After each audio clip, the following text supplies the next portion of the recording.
Hey, what is up, and welcome to the podcast. This is Fan the Flames. I'm Nate. I'm Dan. And we are here recording on January 19th, 2020. Leading into the All-Star break. Yeah. How you doing, Dan? I'm doing well. How are you, Nate? I'm okay. A little disappointed in the Flames' Eastern road trip. Yeah, the Eastern swing. We predicted we wanted 4 out of the 6 points. Didn't come true. No, and it's all Canadian teams. Ottawa, Toronto, Montreal. You hope for a good showing when you go through those markets. In Toronto, there's a lot of people watching. And then you get the hockey night in Canada game on Saturday. And you want your team to look good, and okay, against Montreal, they did not look good. That was probably the worst game for the Flames. Yeah, especially the first 2 periods. Yeah, they were just outworked hard. Third, they came back a bit, but Price was stellar. Yeah, Riddick was also stellar, but not good enough. Exactly, Riddick was really good. Yeah, the rest of the team was. Like, you can always pull out individual players and say, like, oh, Ronaldo had a lot of energy or something. Throwing his body around. Yeah, but overall, the team was just flat, and they got outworked. They made Montreal look really good. And Montreal was good, but, they were attributing this to coming off that Edmonton game, which was a huge emotional win, so they came out flat. Say they were emotionally drained from the previous game, and that was the excuse against Montreal. So we've put it behind us. That's a forgettable game, easy one to forget. Yeah, but I would always make the argument that when you're a good team, you still compete. You don't need to get emotionally up. Where the Flames this year, it seems like, they can play good, and the next game they cannot play good. There's been more inconsistency this year.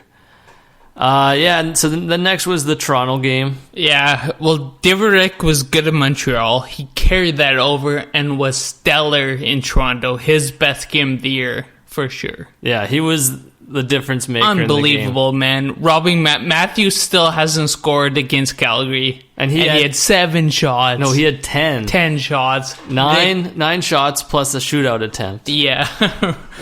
Man, when Rick just dove across to make that save on him, unbelievable. They had the video clip of him going to the bench and just mouthing the words how the hell did he do that or something like that. But the Flames were better that game. Still gave up too many opportunities, but It was a fun game. Yeah, it was fun. I can live with the low score, and I thought Flames played good, tight defense for the most part. But it's hard to say because Toronto is a very good offensive team, so you're going to give up opportunities. But as you say, low scoring is fine when there's scoring chances, and there were a lot of scoring chances. Both sides. Ryan got the tip in, and a sip off, who shot? I want to say Hannafin. I think it was Hamonic, maybe? Hamonic, okay. Yeah, but it was a good tip. And Kachuk got the OTR shootout winner. Yeah, he's kind of sneaky because he scores quite a bit in shootouts, actually. Yeah, he's got a good... He's smart. He's a smart player. Yeah. I think he went 5-hole, opened up... Anderson went 5-hole. And he did the quick shot, kind of shooting before you expect him to shoot, so the goalie's not set. Yeah. It looked kind of harmless. He played it out so well, so it didn't look like much, but sure enough, it beat Anderson, who had made some pretty good stops prior to that. So. Yeah. Good. And then probably the biggest disappointment was the 5-2 loss to Ottawa. Yeah, that was a frustrating game. 42 shots. Yeah. Hoberg played pretty good. I would say it was a combination of good goaltending from Ottawa and the puck luck just didn't bounce our way. Oh man, the goals against Calgary, it started off with a bad puck luck. Yeah. Brady Kachuk threw it across and it went off Hamonic, I think, and in. Yeah, it went off Hamonic, and Riddick, I don't know, you couldn't fault him for the goals, but It's always hard to say, like, after so many shots against in the Montreal game and Toronto, maybe he was a little burnt out. Yeah, and feels like if he made the saves he did in Toronto, the ones that came against him in Ottawa didn't seem that dangerous in comparison.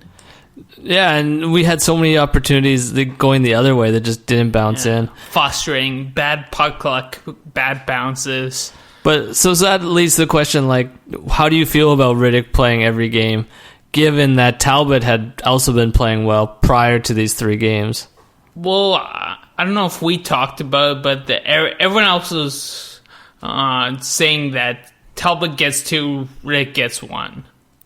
Is how it should have been lined up for the road trip. You mean 2 for Riddick, 1 for Talbot? Yeah, sorry. That's what I mean, yeah. And it didn't happen that way. We can look in hindsight to say Talbot should have started that game. Well, and I was saying that before, but it didn't happen. And would it have made a difference? Because we didn't score for the first 58 minutes or 56 minutes anyways.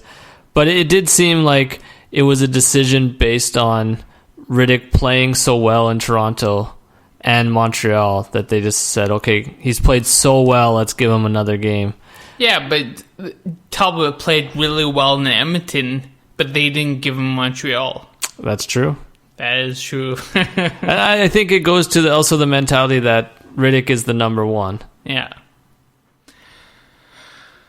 So you would have played Talbot. I would have played Talbot, but I don't know. I can't say that because I'm just so dazzled with this performance in Toronto. Like you said, it would have been hard to say no to that, putting him in again. Yeah. Although it would have made more sense.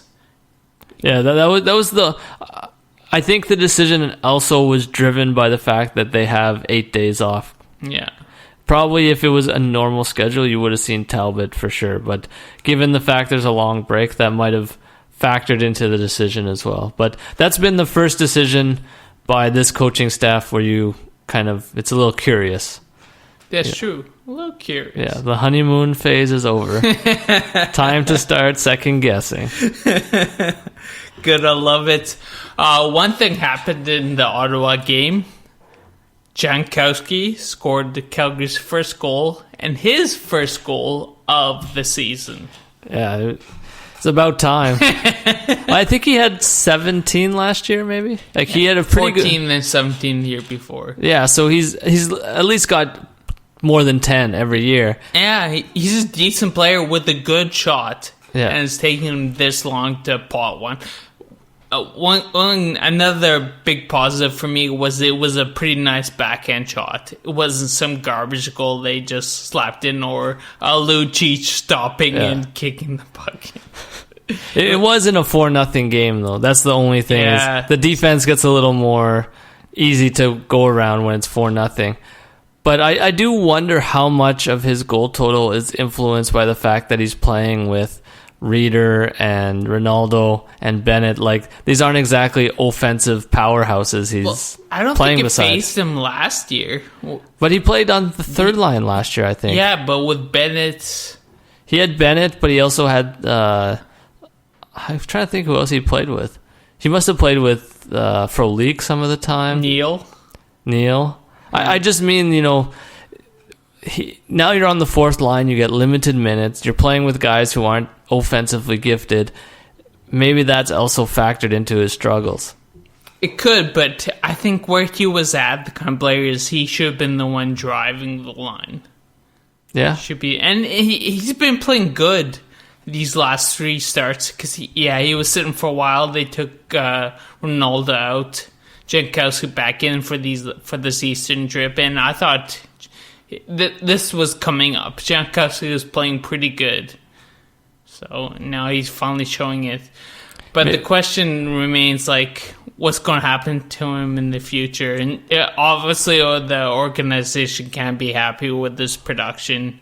What about his play? Do you think having a decent play, even with a low production, will save him from getting moved? It's hard to say because I wonder, because during the summer there was talk he might get traded. Yeah. And up to Frolik being traded, there was talk that they might move him for cap space. So how much did his worry about being traded affect his game? And maybe now that he knows he's going to stay, like, chances are... Why do you say that? Why does he know he's going to stay? Well, I think till the end of the season, it's going to be...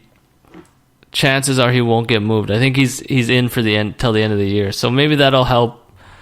I don't know. All right, he might not get moved, but he might get put on waivers and sent back down. No, but see, I don't think that'll happen now because with the cap space Frolik gives us, we don't have to put anyone on waivers we don't want to. And if we do trade for someone, it has to be cap compliant. So I think I wonder how much that factors into a player's mentality when the talk is always about you're going to be traded, you're going to be traded. Yeah, hard to say. I hope this is the first of many to come in the 2020 side of the season. You're hoping for more trades? No, I'm hoping for more goals from Jankowski. He's a good player, man. I feel he's got a lot of talent and he has a good shot. But how much? Another question, and this goes for all the Flames. How much? What's the reason for our lack of offense overall? Because Jankowski's down, Gaudreau's down, Monahan's down. Everyone's down except for Lindholm. Yeah, except for Lindholm. So, what's the reason for that? Do you have any explanation? I was saying it before, and I still feel it now. It's just the quality of the shots aren't as good this year, maybe. Maybe they're not shooting as good, or maybe they're just not getting the luck. Is it the system then? The coaching system? No, chances are there. I never feel like the Montreal is an example of like when you would feel like not enough chances because they were all worked. But generally, Flames are putting up some good scoring opportunities and just not finishing. Not getting the final shot to go in, not elevating close in or something.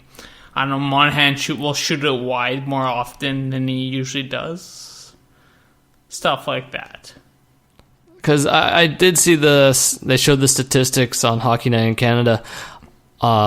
With Peters, they were scoring, I think it was like 2.29 or let's say 2.3 goals a game. And under Ward, they're up to like 2.7 or 2.8. So I do think the first half of the season was coaching system. Yeah. They tried to make Monahan a defensively responsible number one center, which I think that was a failed experiment. He's not a defensively responsible number one center. He's an offensive center. Yeah, that's a good talking point because like... as a coach, you can see why they come to him and say, hey, you got to pick up your D game a bit. And he did. Yeah, he did, but then he lost the offense. Yeah. And he was on for at least one of the Ottawa goals, maybe more. And I think one was him not covering his man good. So you can make the argument whether he's succeeding in playing a better defensive game or not. Well, I think when Ward took over, they said, forget about that. We'll put you with Backlund, who's defensively responsible, and you and Gaudreau focus on scoring again. Yeah, I think it was a good move. But the best change to the system that Jeff Ward did was to leave or bring back Elias Lindholm at center. Bill Peters had the Elias Lindholm experiment at center for just 2 games. One was the outdoor game, and I think one game after that then quickly went back.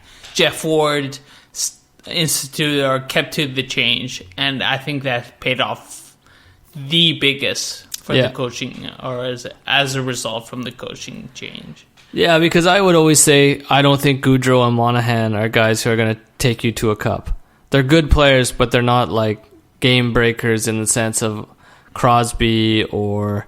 there's like elite talent you need to win the Stanley Cup. They haven't proved it yet. I feel like that potential's there. Nothing tells me that they don't have the potential for it. See, I think they've proved it to me that they don't have the potential to be number ones. Because you look at Kopitar, like the Kings won the Cup, they had a Kopitar. Monahan's no Kopitar. When Chicago won the Cup, they had Kane and Taves.